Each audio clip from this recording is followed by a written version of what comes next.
மதுரை முல்லை நகரில் ஆக்கிரமிப்பு வீடுகளை அகற்ற எதிர்ப்பு தெரிவித்து பொதுமக்கள் வீதியில் சமைத்து உண்ணும் போராட்டத்தில் ஈடுபட்டுள்ளனர். இது குறித்த கூடுதல் தகவல்களை செய்தியாளர் மணிகண்ட பிரபுவிடம் கேட்கலாம். மணிகண்ட பிரபு, என்ன பிரச்சனை? எத்தனை வீடுகள் அகற்ற உத்தரவிடப்பட்டிருக்கிறது?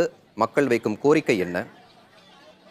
தௌஃபிக், மதுரை முல்லை நகரில் ஆக்கிரமிப்பு என கூறி 592 வீடுகளை இடிக்கும் அரசின் முடிவுக்கு எதிராக இரண்டாவது நாளாக அப்பகுதி மக்கள் இரவில் தெருக்களில் தங்கி சமைத்து உண்ணும் போராட்டத்தை தொடங்கி இருக்கின்றனர்.